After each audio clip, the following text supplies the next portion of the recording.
দলের চেয়ারম্যানের নেতৃত্ব নিয়ে নানা সমালোচনায় পদ হারানো মশিউর রহমান রাঙা আবারও জাতীয় পার্টিতে ফিরতে চান। আর এজন্য ঈদের দ্বিতীয় দিন জিএম কাদেরের সঙ্গে শুভেচ্ছা বিনিময় করে নিজের ভুলের জন্য ক্ষমাও চেয়েছেন রাঙা। এ প্রসঙ্গে জিএম কাদের বলছেন, এখনই কাউকে দলে ফেরানোর সুযোগ নেই। এত বড় একটা দলের সঙ্গে বেইমানি ইতিপূর্বে কোন মানুষ এই জিএম কাদের মতো করেছে বলে আমার মনে পড়ে না। প্রকাশ্যে দলের চেয়ারম্যানের বিরুদ্ধে মশিউর রহমান রাঙার বক্তব্যের পর শৃঙ্খলা ভঙ্গের জন্য দলের পদ থেকে অব্যাহতি ও বহিষ্কার হন। এ নিয়ে দলের ভেতরেই শুরু হয় আলোচনা।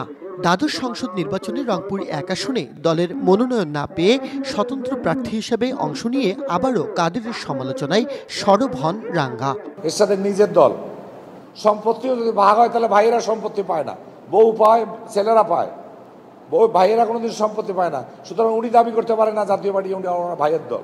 দীর্ঘদিন দেখা সাক্ষাৎ বন্ধ থাকলেও বৃহস্পতিবার রংপুর শহরে গিয়ে ঈদ শুভেচ্ছা জানান জিএম কাদেরকে। স্থানীয় নেতারা বলছেন, এটি রাঙ্গার উপলব্ধি। যারা দলে আসতে চাবে তাদেরকে ওয়েলকাম জানাতে হবে। ডেডিকেটেড একটা গুরুত্বপূর্ণ মানুষ দলে সক্রিয় ছিল না, সক্রিয় হলে অবশ্যই দলের একটা ফোর্স বাড়বে না, দলের দল তো গতিশীল হবে। রাঙ্গা জানান, দলের অতীত ঐতিহ্য ফেরাতে মূল ধারায় থাকার ইচ্ছা তার।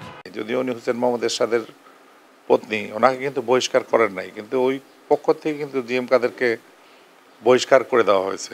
এটা না দিয়ে যদি একটা আলোচনার রাস্তা খোলা রাখতো, একবারে পলিটিক্সে সব রাস্তা বন্ধ করতে নাই, একটা ব্যাকডোর রাখতে হয়। এককভাবে আর কিছু করা যায়, দল কিন্তু করা যায় না, এককভাবে দল করা হয় না। জিএম কাদের জানান, কাউকে দলে পুনরায় প্রবেশ করানোর সুযোগ নেই।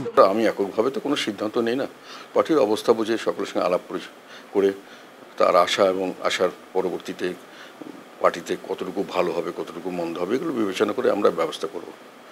আমরা কোনো জিনিসকে ফেলে দিতে চাই না, আবার ঝট করে কিছু করতে চাই না, একটু বুঝে শুনে করতে চাই।